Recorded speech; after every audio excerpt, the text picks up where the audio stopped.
Bem-vindos de volta ao nosso último bloco do curso.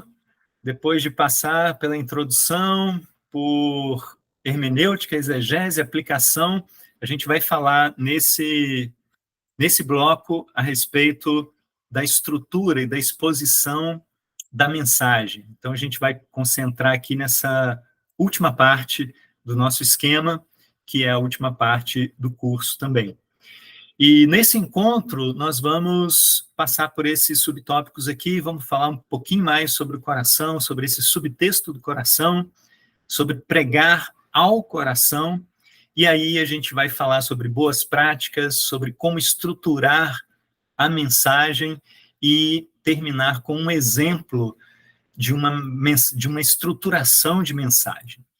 Então, o primeiro subtópico aqui, né, o subtexto do coração, é uma ideia bastante interessante também, eu acho, que o Keller traz no livro dele, Pregação, e nesse trecho aqui ele diz o seguinte: pode-se pensar a pregação através de uma estrutura de 3 textos. Né? Quais são esses 3 textos? Primeiro, o texto bíblico, a palavra. E, especificamente sobre esse texto bíblico, a gente falou bastante no segundo encontro, quando a gente falou sobre hermenêutica, exegese, né, deixar a Bíblia falar. Tem um outro texto que ele menciona aqui, nessa construção que ele faz, que é o contexto dos ouvintes, ou seja, a pregação ao coração e à cultura. E esse texto, né, que ele chama aqui, é o segundo texto desses 3, que é o contexto dos ouvintes, a gente abordou no encontro passado, quando a gente falou da aplicação. E ele traz um terceiro texto, que é o subtexto do próprio coração, a mensagem por detrás da mensagem.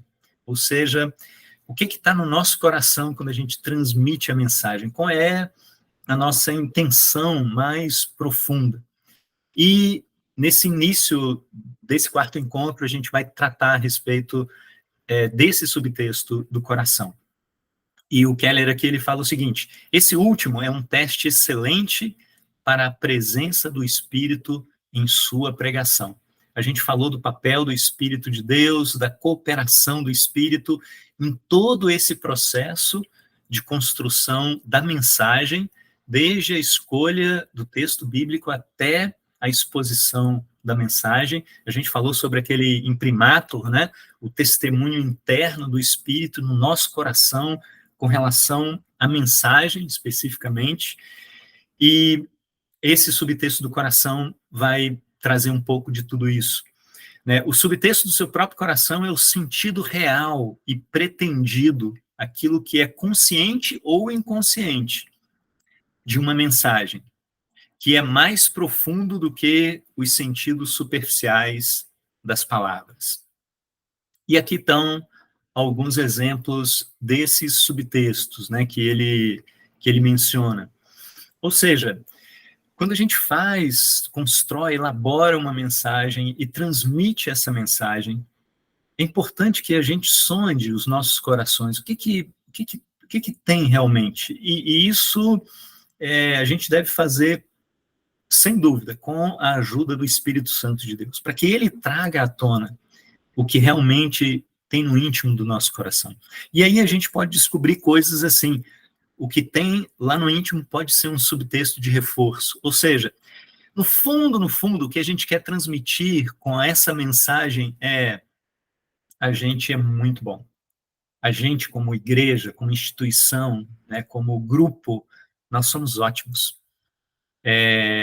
Isso é típico de igrejas que não querem ser desafiadas, que não querem ser tocadas ali em suas zonas de conforto, não querem ser convencidas, não querem crescer, não querem ampliar, crescer em todos os sentidos, tanto em número de membros, quanto em aspectos, né, de amadurecimento espiritual. É comum em grupos assim a gente encontrar esse tipo de coração. Não, vamos pregar aqui e no fundo, o que a gente quer falar, a gente já está bem. A gente não precisa de muito mais coisas. Um outro subtexto do coração é o subtexto de desempenho. né? No íntimo, o que a gente quer transmitir é: eu não sou o máximo, né? E aí isso se aplica mais especificamente ao pregador, né? Ao mensageiro, né? Pregadores autocentrados que querem chamar a atenção para si mesmos e não para Cristo.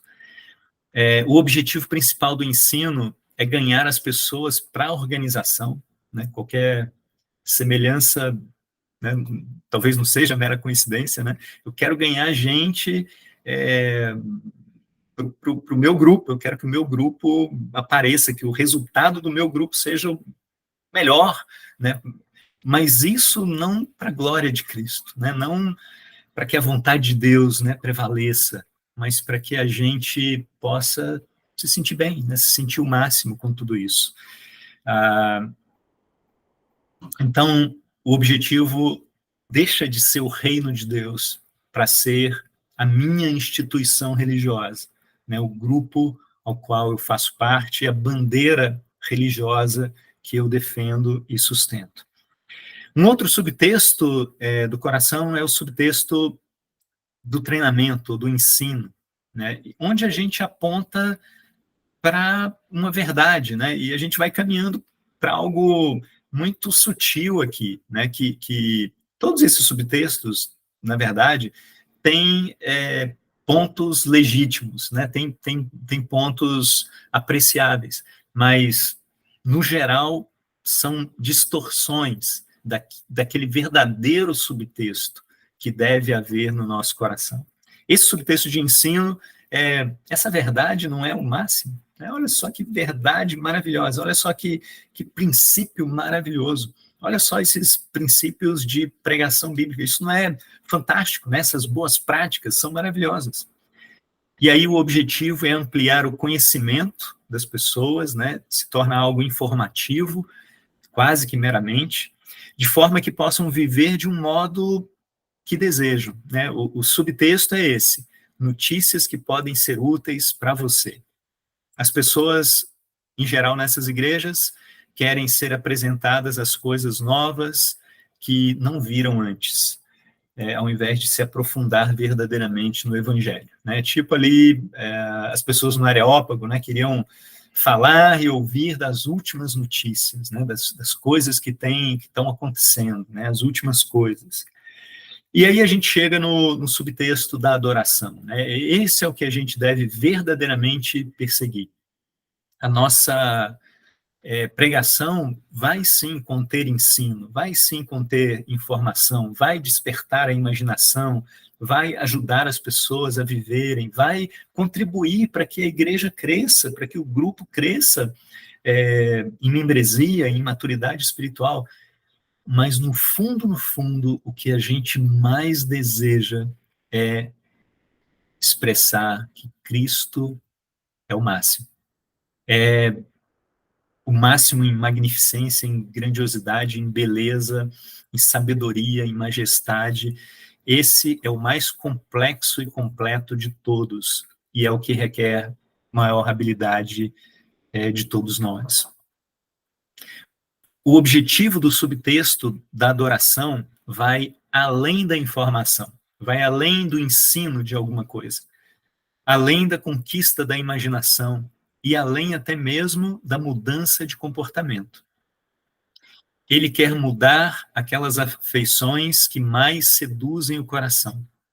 A mensagem: vejam como Cristo é o maior, o mais belo do que vocês imaginam. Vocês não percebem que todos os seus problemas decorrem de não enxergar Cristo como Ele é? Creio que todas as igrejas deveriam estar comprometidas com esse subtexto de adoração, que é, para mim, o âmago da verdadeira pregação. O foco está direcionado tanto para quem está dentro como para quem está fora da igreja. E o motivo para isso é a edificação de todos. Esse tipo de subtexto requer pesquisa, retórica, habilidades de contextualização e muito mais. A mudança do ambiente será palpável conforme o sermão deixar de concentrar-se primordialmente nas pessoas para concentrar-se em Jesus. De aprendizes, as pessoas passarão a ser adoradoras.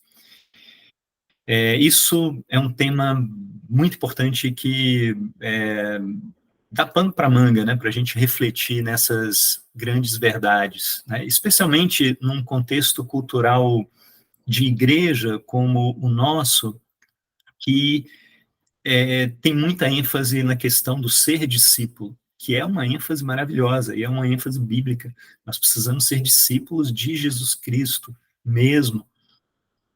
Mas, como eu até compartilhei com a igreja, e isso tem me feito refletir, né, naquela confissão de Tomé, né, depois de 3 anos andando com Jesus Cristo, praticamente, ao contemplar Cristo, ele se rende e confessa: Senhor meu e Deus meu. Sabe, isso para mim, né, refletir nisso mais profundamente, para mim foi assustador, porque eu posso seguir Cristo sem, contudo, tê-lo como Senhor em vários aspectos, em várias áreas da minha vida, ou sem ser um adorador de Deus em vários momentos, em várias situações da minha vida. Então, a gente se focar no ensino meramente e na transmissão da informação, a gente pode fazer discípulos, mas a parte da adoração, a parte da rendição a Cristo pode ficar prejudicada.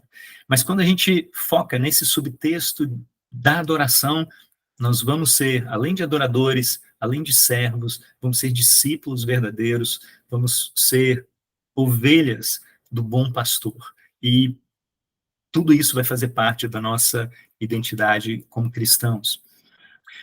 Pregar ao coração requer mais do que, indo para o segundo ponto aqui, né, da pregação ao coração, pregar ao coração requer mais do que lidar com as narrativas culturais. Há também outros aspectos mais pessoais e pastorais, como, por exemplo, pregar com afeições verdadeiras e de forma imaginativa, maravilhada, memorável, cristocêntrica e prática, outros aspectos, né, que a gente deve ter em mente na preparação da mensagem de Deus.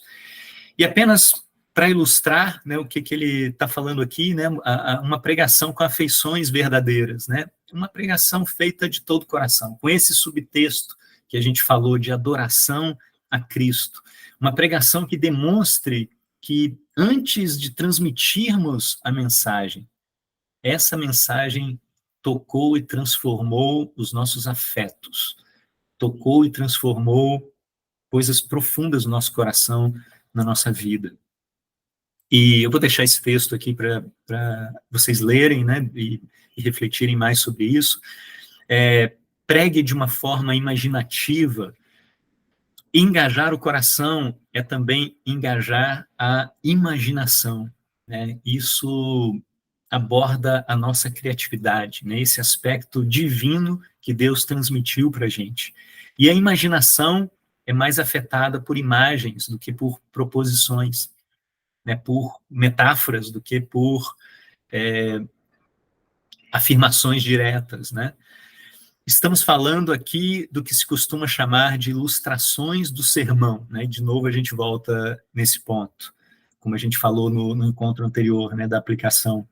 No decorrer das gerações passadas, os pregadores resgataram a importância das histórias, unindo esses dois campos do discurso, o campo lógico e o campo da experiência.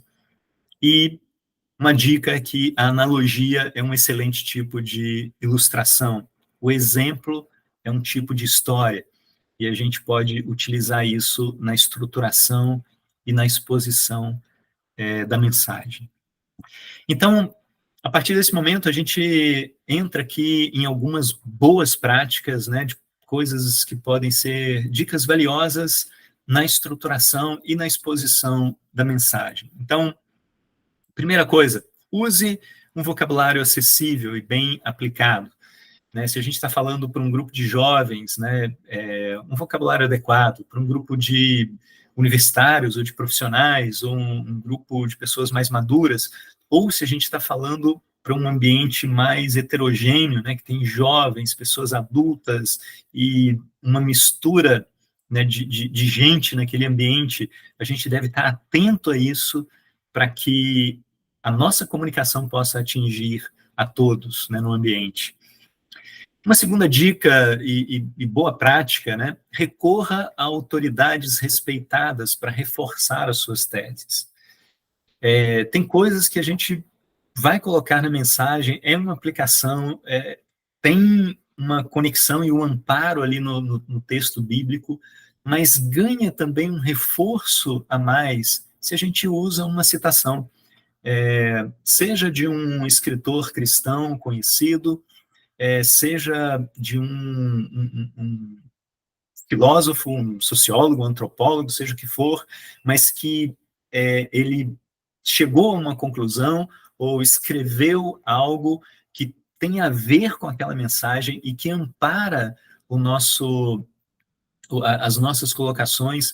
É muito útil usar esse recurso, né? Olha essa citação, olha o que essa pessoa, às vezes até pessoas que não creem em Deus e que chegam a conclusões preciosíssimas pela manifestação da graça de Deus na vida dele e que são conclusões totalmente coerentes com o Evangelho, que é a verdade genuína de Deus e que a gente pode muito bem usar para ilustrar e para reforçar pontos que a gente está falando na mensagem.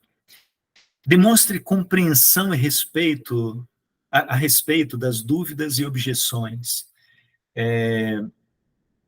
Há uma postura ou há uma armadilha, né, que é a de nós soarmos orgulhosos ou presunçosos e desrespeitosos até, né, com certas posições que são tomadas e que são visivelmente contrárias ao Evangelho, mas que as pessoas precisam e devem ser respeitadas, né? 1 Pedro 2 fala a respeito disso, né? O respeito ao próximo é uma forma de demonstração de amor, né? O amor cristão. Jesus respeitava as pessoas, né? E nós devemos fazer o mesmo. Então, com respeito, a gente confronta, a gente traz a visão cristã, mas sem atropelos, né? Sem desrespeito para com o próximo. Confirme a fim de desafiar as narrativas culturais básicas, pontos de contato, né, e pontos de confronto. Praticamente todas que me vêm à mente agora, né, por exemplo, eu não consigo imaginar nenhum grupo, né, ou nenhum tipo de narrativa cultural que, quando a gente vai a fundo, a gente encontra um ponto de contato com o Evangelho, ainda que seja uma motivação profunda que a gente vai atestá-la como legítima, coerente com o Evangelho. E aí a gente descobre que a maneira de se alcançar isso, né, o trajeto, o caminho é tortuoso, né, é humano, é corrompido, mas tem algo legítimo aí. A gente enxergar isso, estabelecer esse contato, é de extrema valia para que a gente possa confrontar também as partes que são contrárias ao Evangelho e à graça de Deus.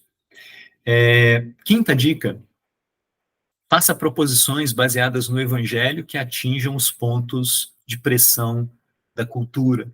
A gente já falou sobre isso, né, em diferentes momentos aqui no curso. Sexto, pesquise, leia, lembre-se de suas próprias experiências. Irmãos, isso é muito importante, né? A gente estudar, a gente ler, a gente pesquisar. A gente lê não apenas quem está dentro do nosso espectro de convicções, né, de visão de mundo, mas a gente ler e saber pessoas sérias, pessoas honestas, que a gente não concorda com elas, mas a gente vai ler os argumentos, a gente vai tentar entender por que as pessoas estão pensando de uma ou de outra determinada forma. lembrar das nossas próprias experiências e trazer isso no meio da mensagem, tudo isso são coisas muito valiosas que ajudam na estruturação e na exposição da mensagem. Faça perguntas objetivas, né? Faça testes para um autoexame ao longo da exposição. Né? Algumas perguntas ali que se encaixam e levam as pessoas a refletirem por alguns segundos que seja, mas que vai ficar com algo ali no coração, uma questão, talvez para retomar futuramente e aprofundar aquilo, mas que ajuda na aplicação da mensagem também à vida. E o Keller traz aqui um exemplo, né? Talvez você concorde comigo, ele falando, por exemplo, durante uma pregação, né? Talvez você concorde comigo que o orgulho é uma coisa ruim e a humildade é uma coisa boa. Mas aí você pensa, mas eu não tenho grandes dificuldades com orgulho. Esse é um pensamento, por exemplo, muito comum, né? Por quê? Porque normalmente as pessoas não sabem o que é orgulho, ou têm uma noção muito rasa do que seja orgulho. E aí, ao pensar no tema, naturalmente chegam a uma conclusão assim, não, orgulho é uma coisa muito ruim mesmo, mas eu não tenho muita dificuldade com isso, não. Pois bem, faça um exame pessoal. Você é tímido demais para contar aos outros sobre sua fé? É introvertido demais para contar às pessoas sobre a verdade? O que é isso, se não um tipo de orgulho? O receio de dar má impressão. Ou seja, por meio de uma pergunta, no meio da pregação, a gente leva a uma reflexão mais profunda e a um aprendizado mais profundo a respeito de um determinado tema. Né? Essas perguntas, no meio da exposição, ajudam bastante na aplicação. Oitava dica prática aqui, né, que a gente traz, sobre dicas gerais de oratória, e aqui eu me baseei no material do nosso amigo Luiz Carlos, né, que atualmente está morando lá em Campo Grande, no Mato Grosso. Ele é professor de oratória e tem ótimos materiais aí sobre isso. E um resumo do resumo, né, do que ele ensina, algumas coisas que eu acredito que podem ser muito úteis para a gente, muito aplicáveis, né? Eu pontuo aqui. Em primeiro lugar, pausas, ritmo, volume, inflexão, dicção. Você está expressando lá, né, e expondo a mensagem publicamente, e de repente, dá uma pausa. Você está falando e trazendo um monte de ideias, um monte de ideias, um monte de ideias, e de repente você diminui o tom de voz e começa a falar mais baixo. Estava falando, né, num ritmo, desacelera. Começa a falar mais lentamente. Num volume, e aí de repente você diminui isso. Com um tipo de inflexão, e aí de repente você muda a inflexão da voz. E por último aqui a dicção, né, às vezes tem umas pegadinhas, assim, umas palavras juntas que a gente acaba pronunciando mal, né, as palavras, e isso é comum e, enfim, tomar cuidado para não cair nesses erros. A postura, né, quando a gente está à frente de um grupo de pessoas para comunicar a mensagem. Né? Evitar posturas do tipo que ele chama de gangorra, pêndulo, rigidez, né? Ou se apresentar com desleixo, né? Diante das pessoas. Gangorra, né? Por exemplo, se fazer movimentos, né? Isso é comum, às vezes o nervosismo leva a gente a fazer isso, né? Alguns movimentos que a gente nem percebe que está fazendo, né? Ou então fica de pé, né, balançando para um lado e para o outro, né, apoiando numa perna em outra perna, e isso acaba distraindo as pessoas, né, que estão ali ouvindo, e a atenção à mensagem que importa fica prejudicada. Ou às vezes é uma rigidez, né, a gente está tão nervoso que enrijece, né, fica estátua e não tem uma fluidez natural. Ou, às vezes, o contrário de tudo isso, a gente está relaxado demais, né? E passa uma mensagem não verbalizada, né, de desleixo. O sorriso, né, sempre bom, né? Sorrir, isso acalma a gente mesmo e acalma o ambiente. Uma comunicação visual, né, que isso tem a ver, por exemplo, com o tipo de roupa que a gente está usando, né? Tem determinados ambientes que pedem um terno e gravata, né?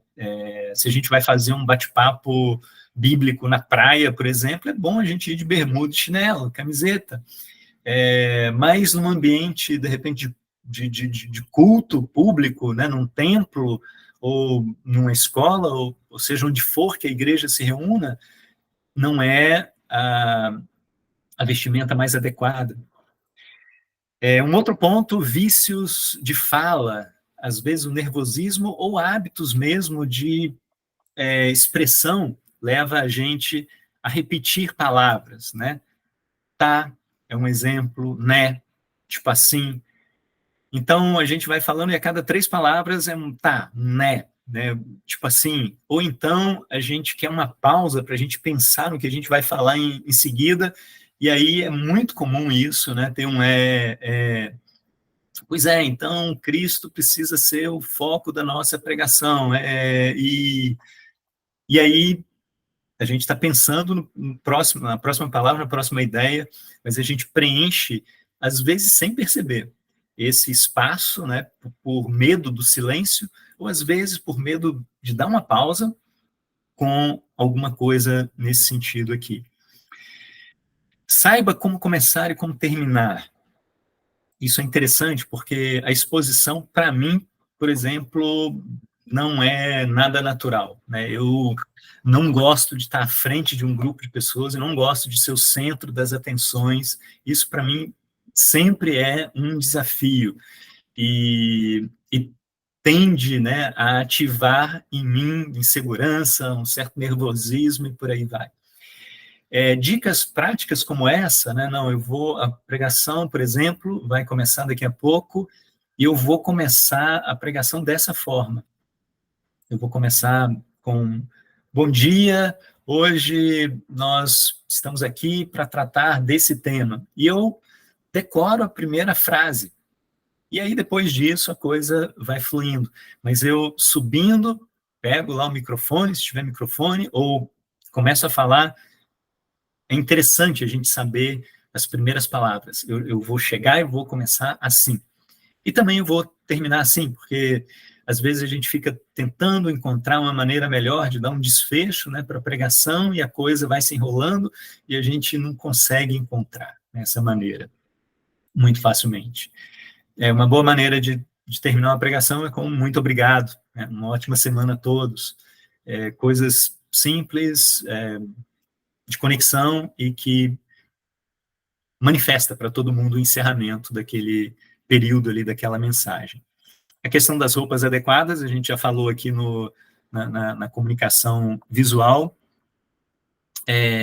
E depois dessas dicas práticas, vamos falar um pouquinho a respeito de estrutura, né? Então, eu já estou consciente desses textos, né, contextos, aplicação ao coração, o meu contexto, eu já orei, Deus já me orientou aqui na escolha da passagem bíblica, eu já estudei essa passagem, já meditei, já vi as palavras mais importantes, eu já consigo relatar com as minhas próprias palavras, né, essa mensagem bíblica. Eu vou estruturar a mensagem, né, eu vou colocar no papel a coisa. E eu queria começar falando disso, desse tópico, a partir de um texto muito antigo, lá de Neemias,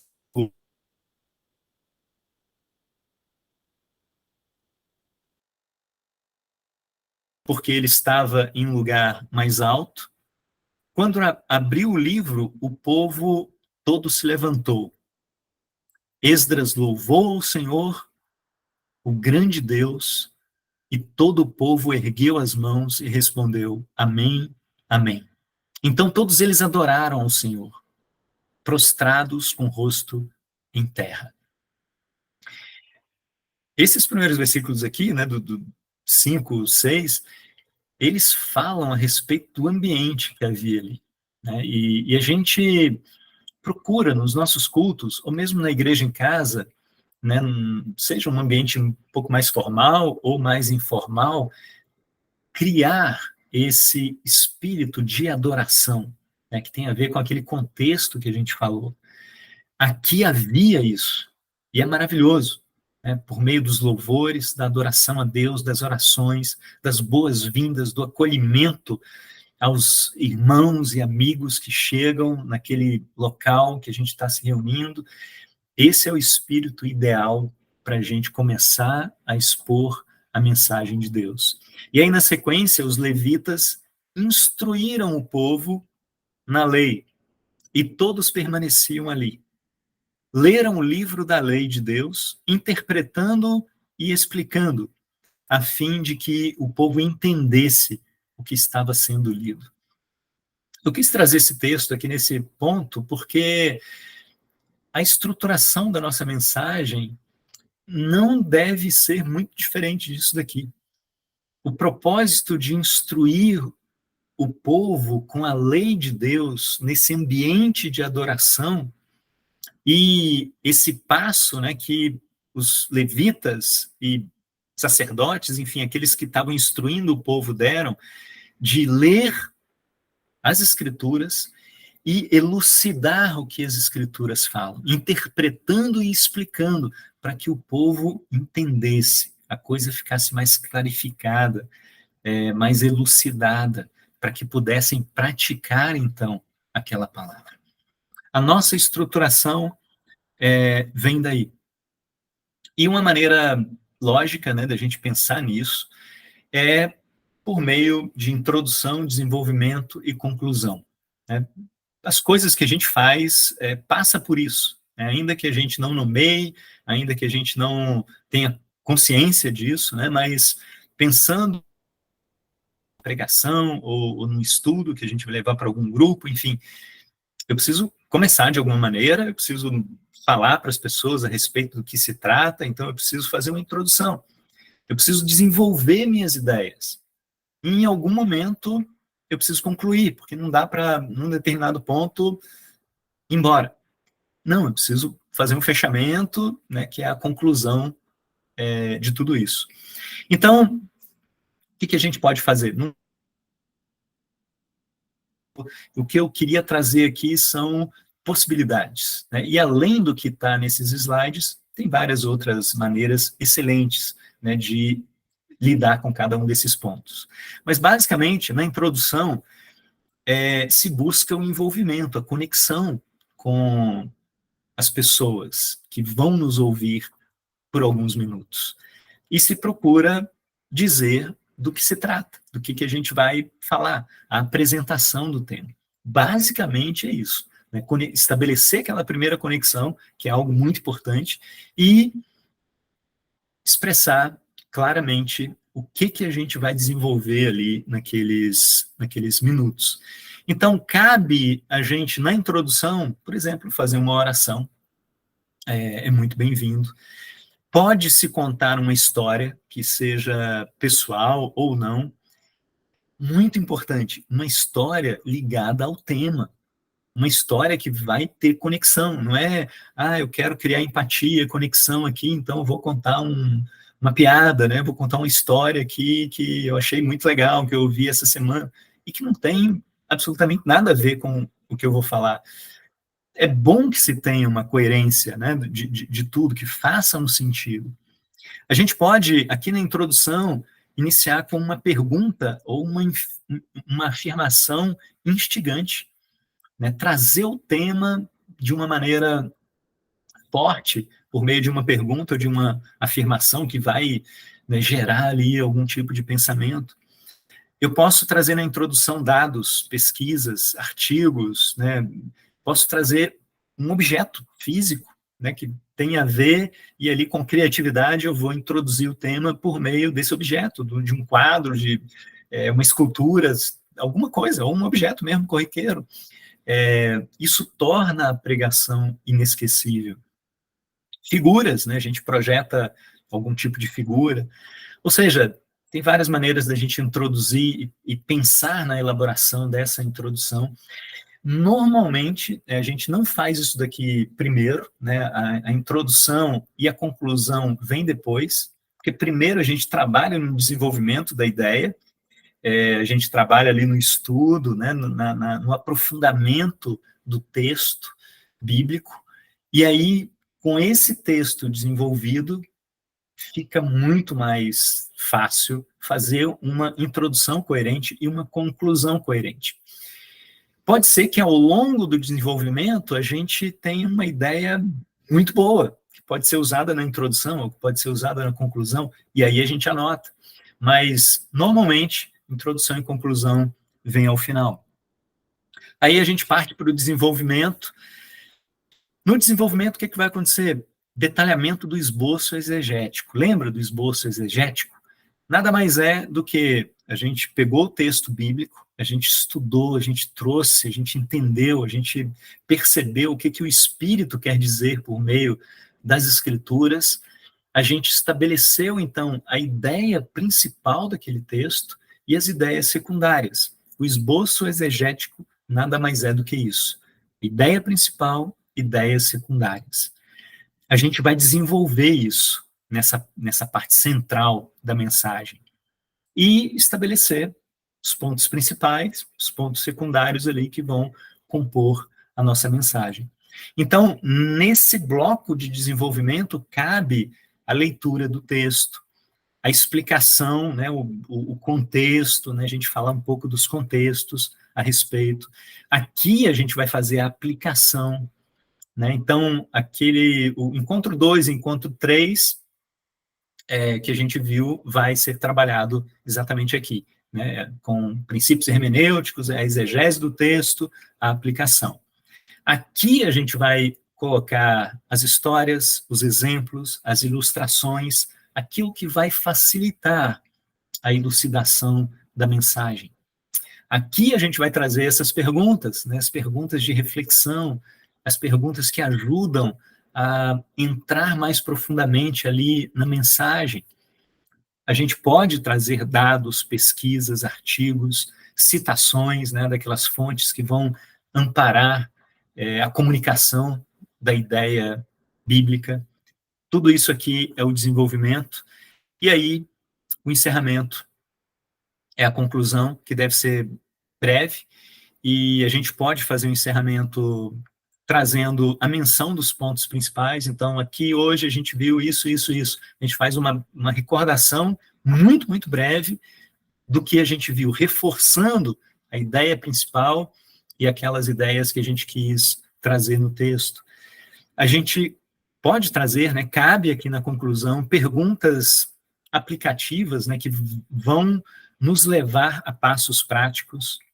Podemos encerrar com uma oração breve, com uma breve citação, né, que vai fazer o fechamento de tudo aquilo. Aqui a gente pode voltar, se, por exemplo, a gente usou uma história lá na introdução, a gente pode fazer o link, fechando aqui e amarrando tudo na conclusão, e aí termina e o culto segue, ou a reunião, né, o que for ali, a sequência do encontro segue. Mas é uma forma lógica, concatenada, da gente estruturar a mensagem.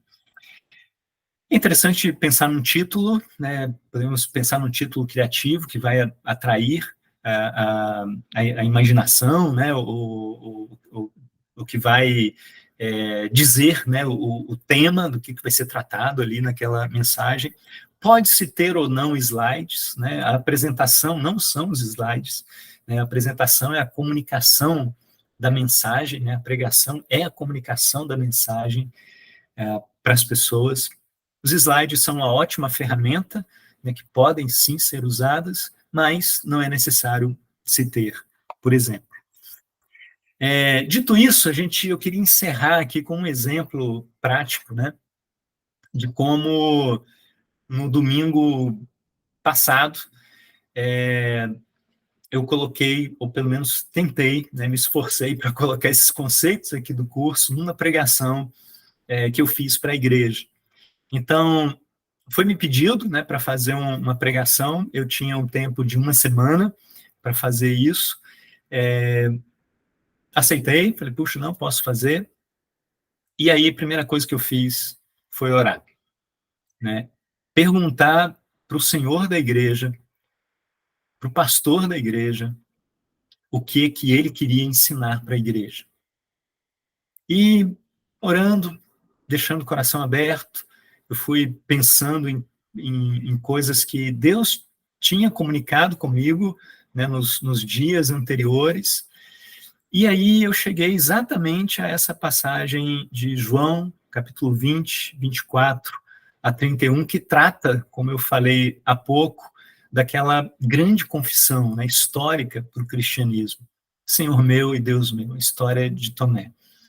E eu fiquei com uma grande segurança assim, no coração, puxa, eu vou comunicar para a igreja essa mensagem.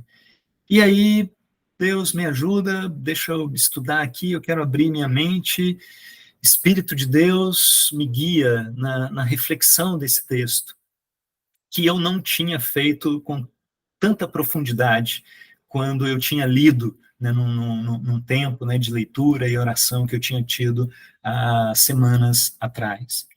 E aí, o que eu fiz na prática? Junto com o Espírito de Deus, escolhi a perícope. Escolhi o texto bíblico base dessa pregação expositiva, né? E estabeleci o objetivo dessa pregação, né? O que eu gostaria com essa pregação é de inspirar e edificar a igreja por meio do aprendizado de Tomé com Jesus, do apóstolo Tomé com Jesus. Esse foi o primeiro passo. Feito isso, vamos partir para o trabalho árduo, né, para as 20 horas, né, de estudo, de reflexão, de oração,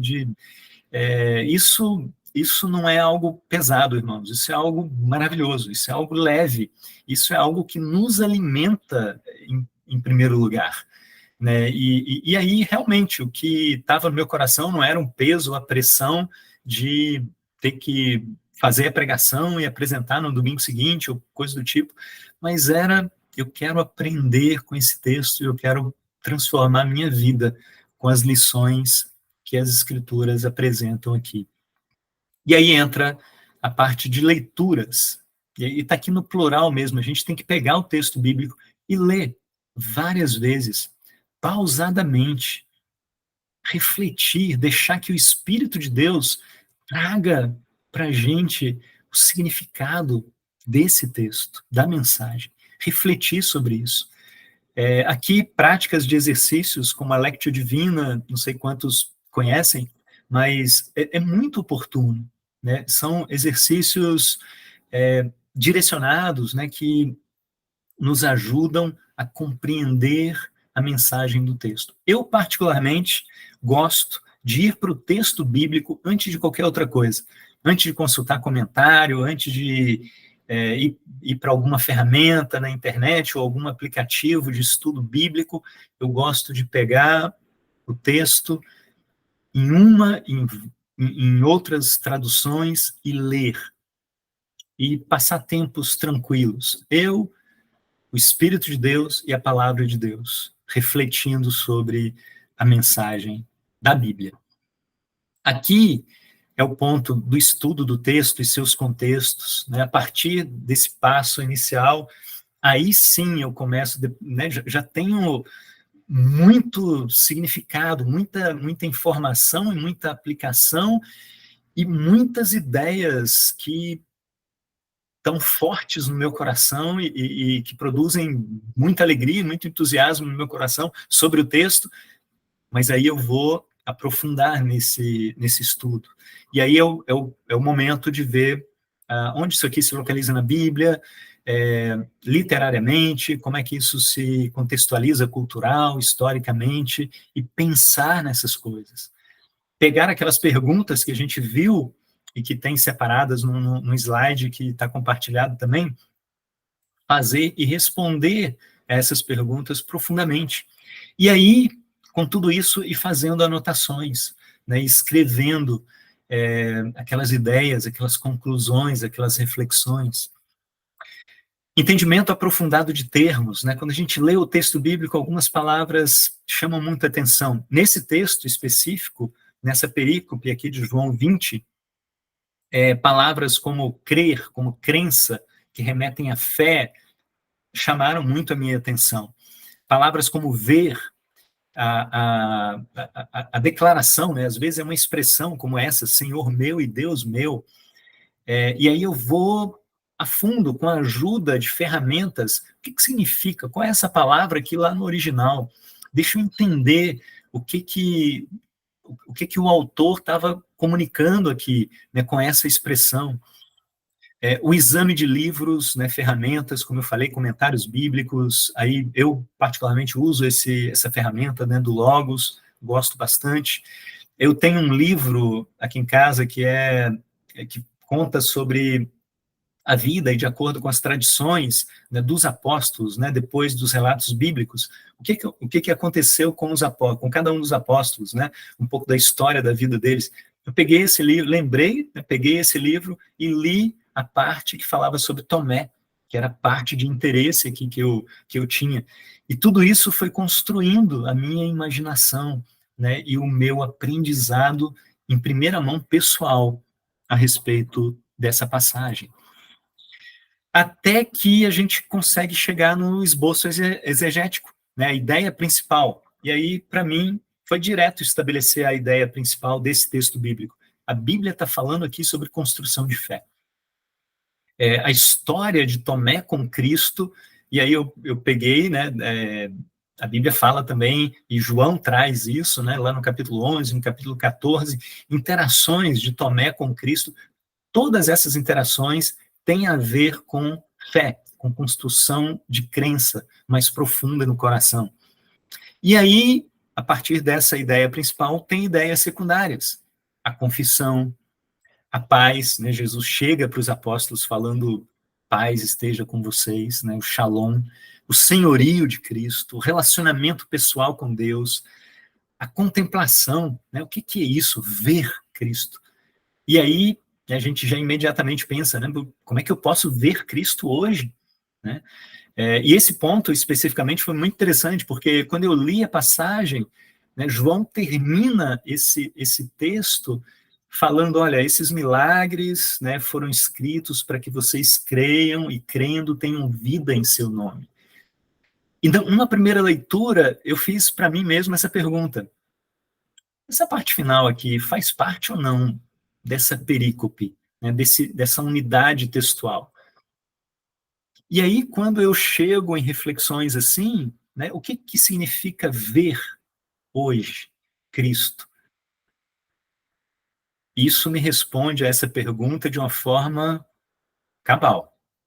Com certeza faz parte da unidade textual, porque a gente vê Cristo hoje por meio das Escrituras. Cristo é revelado especialmente por meio das Escrituras. Ele se revela por meio da igreja, por meio da criação, mas especialmente por meio do que foi registrado nas Escrituras. Então a coisa vai se conectando e fazendo um sentido muito interessante. Ideias secundárias, honra, adoração, poder da palavra de Deus. E nesse ponto eu já consigo contar toda a história de Tomé com Jesus, de acordo com os registros bíblicos, especialmente nesse texto da perícope que foi escolhida. E aí eu consigo, então, chegar numa frase que resume toda a pregação, que é a tal da ideia homilética, né, que para mim foi essa frase aqui. A verdadeira fé cristã é construída com honestidade de coração, contemplação e confissão a Cristo a partir da revelação das Escrituras. Isso é o que eu quero transmitir com a mensagem da Bíblia em cima desse texto bíblico. Usei textos de apoio, né, que foram esses dois textos que eu mencionei, e aí a gente vai para a aplicação propriamente dita, relação com a vida, né, procurei trazer exemplos de fé, para a igreja especificamente, procurei demonstrar como que ter Cristo como Senhor, não nos escraviza, mas nos liberta. Contato, contextualização, desafios com a cultura, né, e cosmovisão, essa parte tentei trabalhar na parte falando sobre frustração, né, os apóstolos naquele momento estavam frustrados. Como é que na nossa cultura a gente trata com frustração hoje? A gente busca entretenimento, a gente busca a última palavra da ciência, né, para lidar com as nossas emoções, ansiedades e depressões, a gente mergulha no trabalho, enfim.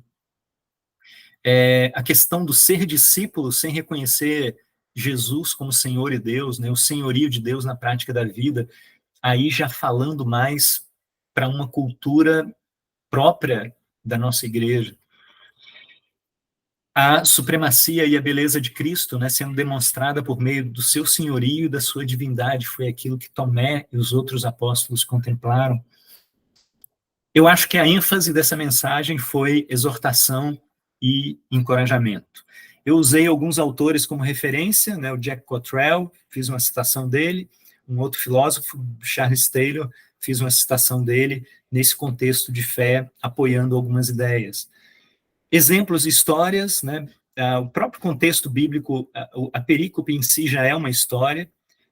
Lembrei lá de uma história, né, do chá de boldo, um testemunho pessoal, né, sobre o senhorio de Cristo na minha vida.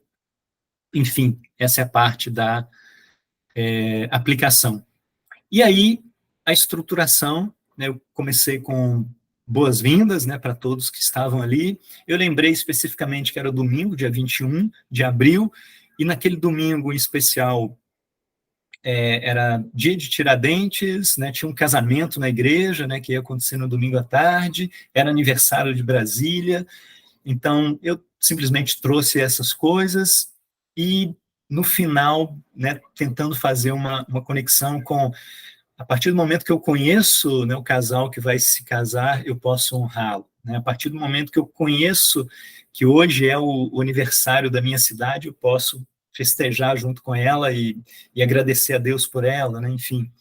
Fiz uma oração e aí a parte do desenvolvimento, com a leitura do texto, um exemplo de Tomé e o conceito de fé, e aí estruturei nesses 3 pontos. Falar honestamente do coração, como a gente constrói essa fé cristã. Falar honestamente do coração, contemplar Cristo, confessar e honrar a Cristo, como Tomé fez. O texto fala esses pontos. Né? Tá tudo lá. É só trazer do texto para a mensagem. No final, concluí com uma pergunta e com essa parte final do texto e um breve resumo dos 3 tópicos.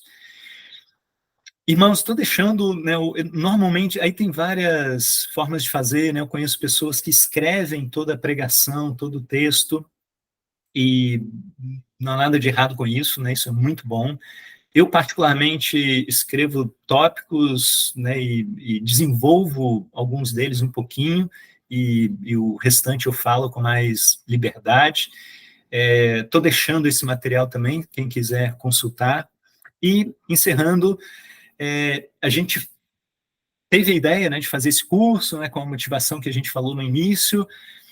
É um curso que a gente traz conceitos, né, um curso basicamente conceitual. A gente não tem tempo, obviamente, né, de praticar, mas para ajudar nisso, eu estou deixando também um material que pode servir de base para você, né, que é um guia de avaliação. São 10 perguntas de autoavaliação e 10 perguntas para você compartilhar com um amigo, uma amiga de sua confiança, e quando você fizer uma exposição pública da mensagem, você pedir ajuda. Olha, me ajuda. O que você acha? Para te ajudar aqui a me ajudar, olha só esses aspectos aqui, essas perguntas. Como é que você acha que eu fui? Irmãos, a gente nunca vai ser perfeito, a gente nunca vai ser como Cristo, como a gente falou no início. A gente sempre vai ter margem, e muita margem, para crescer, para desenvolver. Se você pega essa minha pregação de domingo passado e aplica, né, analisa a pregação, a exposição da mensagem, com tudo isso que a gente viu, você vai ver, olha, esse ponto aqui legal, isso daqui foi bom, puxa, isso, aquilo e aquilo outro pode melhorar muito. Sempre vai ter margem para a gente crescer, amadurecer, e isso é maravilhoso, se a gente abraça, né, com humildade e com a disposição de glorificar a Cristo com tudo que a gente faz. E nesse sentido, a ajuda de irmãos que estão ao nosso redor é primordial. Então, a gente termina por aqui com a esperança de que todo esse material seja realmente muito útil para você, né, para a sua igreja, para todos aqueles que forem ouvir as suas exposições públicas da mensagem de Deus, e, sobretudo, que o Espírito nos guie e que a gente possa glorificar muito, né, o nosso Senhor Jesus Cristo com tudo na nossa vida, inclusive com a exposição da mensagem do Evangelho dele. Então, muito obrigado, fiquem todos com Deus e a gente se vê em breve, espero. Abraço.